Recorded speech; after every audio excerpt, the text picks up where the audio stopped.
दोस्तों कुछ दिनों पहले मैंने एक वीडियो बनाया था कि फिंगरप्रिंट स्कैनिंग टेक्नोलॉजी क्या है और ये कैसे काम करती है, और उसी वीडियो को आप सभी ने बहुत पसंद किया। और उसी वीडियो के बाद बहुत सी यूजर्स ने मुझसे डिमांड की कि मैं एक वीडियो बनाऊं कि आइरिस स्कैनिंग क्या है, ये फिंगरप्रिंट स्कैनिंग से कैसे अलग है, इसके क्या फायदे हैं, क्या नुकसान है, या ये कैसे काम करती है। तो दोस्तों आज इस वीडियो में आपको आइरिस स्कैनिंग के बारे में पूरी जानकारी देने वाला हूँ। नमस्कार दोस्तों, मेरा नाम है गौरव, आप दिख रहे हैं टेक्निकल गुरुजी। चलिए शुरू करते हैं।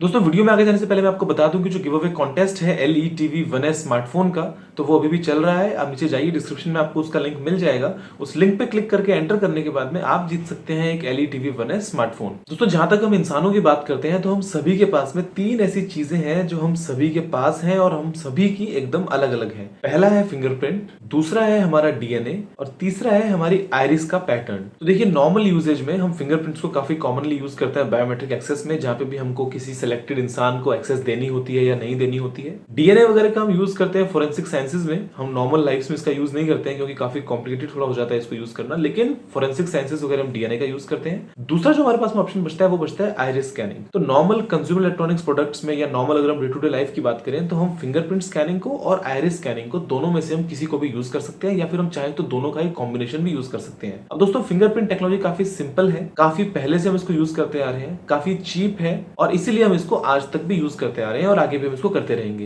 दोस्तों जहां तक हम बात करते हैं आइरिस स्कैनिंग की, तो देखिए वो इतनी कॉमन नहीं है, थोड़ी सी सिलेक्टेड जगहों पे आपको देखने को मिलेगी, लेकिन ये टेक्नोलॉजी फिंगरप्रिंट स्कैनिंग के मुकाबले कहीं ज्यादा सिक्योर है, कहीं ज्यादा फास्ट है, कहीं ज्यादा एफिशिएंट है और आने वाले दिनों में आपको फिंगरप्रिंट स्कैनिंग के मुकाबले बेहतर होती हुई दिखाई देगी और ज्यादा जगहों पे नजर आएगी। तो देखिए हम बात करते हैं दोस्तों कि आइरिस स्कैनिंग काम कैसे करती है। तो देखिए हमारी जो आंख में बीच में जो पैटर्न है, जिसको हम बोलते हैं नीली आंखें, काली आंखें, जिसको हम आइरिस कहते हैं या हम इसको हिंदी में शायद पुतली कहते हैं, तो ये जो पैटर्न है इसके अंदर जो बारीक बारीक जो डिटेल्स है वो हर एक इंसान की अलग अलग है। ये करीब 2 साल से, जब बच्चा 2 साल का होता है तब से लेके जब तक इंसान मरता नहीं है तब तक चेंज नहीं होती है। ये लाइफ टाइम एकदम सेम रहती है। प्रिंसिपल जो है वो कुछ कुछ फिंगरप्रिंट स्कैनिंग जैसा ही है कि आपने इसको एक बार स्कैन किया, दोबारा जो रिजल्ट आया आपने उससे उसको कंपेयर किया एंड आपने बता दिया कि ये जो स्कैन है ये मैच हुआ या नहीं हुआ। लेकिन दोस्तों होता क्या है कि फिंगरप्रिंट स्कैनिंग में आपको करीब करीब 40 से 45 पॉइंट्स होते हैं जो एक स्कैनर आइडेंटिफाई करता है किसी भी एक फिंगरप्रिंट में, कि इस फिंगरप्रिंट में ये 40 या 30-35 पॉइंट्स हैं जो मेरे को मैच करने हैं,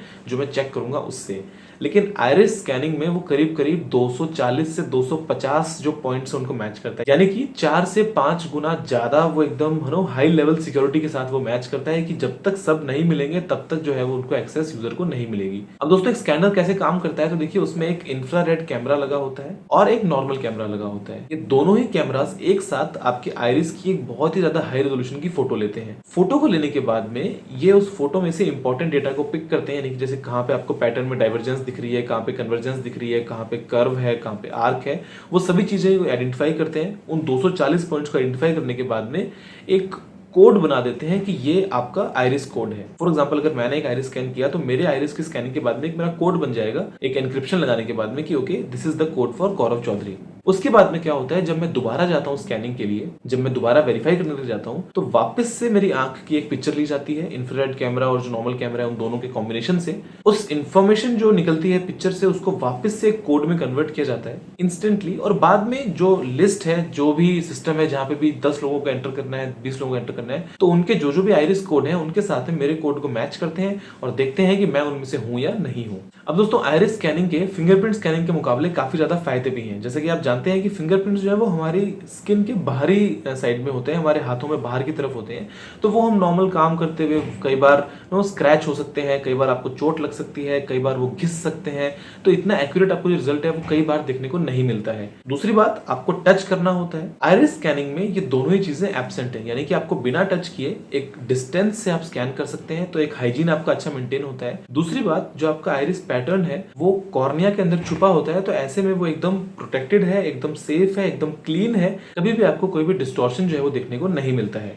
दोस्तों आइरिस स्कैनिंग को बाईपास करना भी फिंगरप्रिंट स्कैनर के मुकाबले काफी ज्यादा मुश्किल है। फिंगरप्रिंट स्कैनर में आप अगर एक मोल्ड बना लेंगे किसी की फिंगर का, या अगर आपने एक प्लास्टिक फिल्म पे अगर आपने लगा लिया, अगर आपके पास में ऑप्टिकल टाइप स्कैनर है तो आप इजीली बाईपास कर सकते हैं। लेकिन आइरिस स्कैनिंग में क्योंकि वो आपकी आंख को स्कैन कर रहा है तो आपकी आंख तो कोई नहीं निकाल सकता। पहले ऐसा होता था कि अगर आपने आइरिस की एकदम हाई रेजोल्यूशन की फोटो ली है तो वो आप उसको बाईपास कर सकते थे, जो पुराने स्कैनर्स थे उनको। लेकिन अभी जो नए स्कैनर्स आए हैं वो लाइव चेक भी करते हैं, यानी कि जब स्कैनिंग हो रही होती है तो वो आपको ब्लिंक करने को कहते हैं। ब्लिंक करने से उनको पता चलता है कि ये एक असली इंसान है, ये कोई फोटो नहीं है। दूसरी बात दोस्तों, आइरिस स्कैनिंग के जो एडवांटेजेस है वो बहुत बहुत ज्यादा है। जैसे कि मैंने आपको बताया कि डिस्टेंस से टेक्नोलॉजी काम कर सकती है, आप दूर से ही किसी के आइरिस को स्कैन कर सकते हैं। तो ऐसे में एक हाई क्राउडेड मूवमेंट में जहां पे आपको बहुत सारे यूजर्स चल रहे हैं एक साथ में एक लाइन से और आपको सभी को स्कैन करना है, तो बारी बारी फिंगरप्रिंट लगाने की जरूरत नहीं है। आपने अगर एक हाई रेजोल्यूशन कैमरा लगाया है तो बारी बारी सीक्वेंस में सभी को स्कैन कर सकता है बड़ी ही तेजी से। दोस्तों मैं एग्जांपल लेता हूं यूएई का। तो यूएई में जितने भी बॉर्डर एग्जिट एंट्री पॉइंट्स हैं, जितने भी एयरपोर्ट्स हैं, जितने भी सी पोर्ट्स हैं, सभी जगह पे आइरिस स्कैनिंग टेक्नोलॉजी का यूज करते हैं। जैसे ही कोई नया इंसान यूएई में एंटर करता है तो एयरपोर्ट पे ही या सी पोर्ट्स पे ही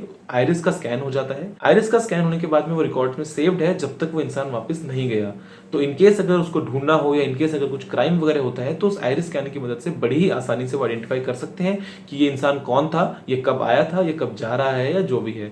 तो वो टेक्नोलॉजी भी वो यूज में लेते हैं। उसके अलावा बहुत सी अलग अलग कंट्रीज है जहां पे पुलिस वगैरह काम में लेती है आइरिस स्कैनिंग वगैरह। मतलब फिंगरप्रिंट से एक एडवांस लेवल है। अगर आपको हाई सिक्योरिटी चाहिए तो आइरिस स्कैनिंग जो है वो आपकी प्रेफरेंस होनी चाहिए। दोस्तों अब हम बात करते हैं कि हमारे स्मार्टफोन्स में हम आइरिस स्कैनिंग को कब यूज कर पाएंगे, या अगर हम यूज कर सकते हैं तो अभी वो कौन से स्मार्टफोन्स हैं जिनमें ये टेक्नोलॉजी अवेलेबल है। तो देखिए फिंगरप्रिंट तो आईफोन 5s में पहली बार एक अच्छा फिंगरप्रिंट आया था। उससे पहले मोटोरोला वगैरह के फोन में भी था, लेकिन आईफोन 5s के बाद से लगभग हर एक अच्छे स्मार्टफोन में आपको एक काफी अच्छा फिंगरप्रिंट देखने को मिलता है। और आजकल तो एकदम बजट रेंज में भी आपको अच्छे फिंगरप्रिंट्स देखने को मिल जाते हैं। लेकिन आइरिस स्कैनिंग एक एडवांस चीज है, थोड़ी सी यूनिक है, इसलिए आपको हर एक स्मार्टफोन में भी नहीं मिलती है, बहुत ही रेयर है। फुजित्सु का एक स्मार्टफोन था, फुजित्सु एरो, जिसमें ये फीचर आपको देखने को मिलता है आइरिस स्कैनिंग का। उसके अलावा जैसे कि आप जानते हैं माइक्रोसॉफ्ट लुमिया 950 और 950 एक्सेल में आपको फीचर देखने को मिलता है विंडोज हेलो के नाम से। सरफेस टैबलेट के अंदर भी ये फीचर है विंडोज हेलो के नाम से। उसके अलावा बहुत सारी चाइनीज कंपनीज है मेरे फ्रेंड्स जो दावा करती हैं कि उनके फोन में आइरिस स्कैनिंग है, लेकिन उनके फोन में आइरिस स्कैनिंग नहीं है। वो सिर्फ और सिर्फ रेटिना स्कैनिंग है। वो क्या करते हैं, उनके पास में फ्रंट कैमरा से वो एक आपकी आंख की पिक्चर लेगा और बाद में उस पिक्चर को चेक करेगा जब आप दोबारा स्कैन करते हैं। एक तरीके से फेस रिकॉग्निशन की तरह वो चीज काम करती है। तो वो आइरिस स्कैनिंग नहीं है। आइरिस स्कैनिंग के लिए आपको आईआर कैमरा चाहिए, आपको अपने आइरिस को स्कैन करना है, उसका आपको एक पैटर्न बनाना है,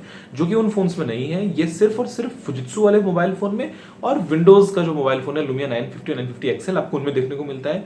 उनमें आपको एक आईआर कैमरा मिलता है, जो कैमरा आपके आइरिस को स्कैन करता है। बाद में आप जब दोबारा वेरीफाई करते हैं तो वो वही कैमरे से उस पिक्चर को बाद में कंपेयर करता है उस कोड के थ्रू। तो विंडोज में फीचर अभी हालांकि बीटा में है, लेकिन ये काफी अच्छे से काम करता है। और आने वाले दिनों में मुझे पूरी उम्मीद है गैलेक्सी S7 में आपको फीचर देखने को मिल सकता है, LG G5 में आपको फीचर देखने को मिल सकता है, और भी आने वाले जितने भी आपको एडवांस्ड फ्लैगशिप फोन्स मिलेंगे सभी में आने वाले दिनों में आइरिस स्कैनिंग का आपको ऑप्शन मिलेगा, जो कि फिंगरप्रिंट से बेटर होगा। आपके फोन को आपको छूना नहीं पड़ेगा, आप सिर्फ उसकी तरफ देखेंगे और वो जो है अनलॉक हो जाएगा। अभी जो प्रोसेस है ये मैच्योर थोड़ी भी होगी, थोड़ा टाइम लगेगा मोबाइल फोन्स में इसको इतनी हाई स्पीड पे काम करने में, इतने एक्यूरेटली काम करने में, लेकिन एट द एंड ये फिंगरप्रिंट टेक्नोलॉजी से काफी काफी बेहतर है। दोस्तों मुझे उम्मीद है ये वीडियो आपको पसंद आया होगा। अगर आपको पसंद आया तो आप जरूर से लाइक और शेयर कीजिए। अगर आपका कोई भी सवाल है, सुझाव है तो आप नीचे कमेंट करना ना भूलिएगा। और अगर आपने अभी तक टेक्निकल गुरुजी को सब्सक्राइब नहीं किया है तो आप प्लीज इस लाल बटन पे क्लिक करके चैनल को सब्सक्राइब कर लीजिए, क्योंकि मैं आपके लिए रोजाना इसी तरह की टेक वीडियोस लेके आता रहता हूं। अभी के लिए इतना ही। जय हिंद, वंदे मातरम।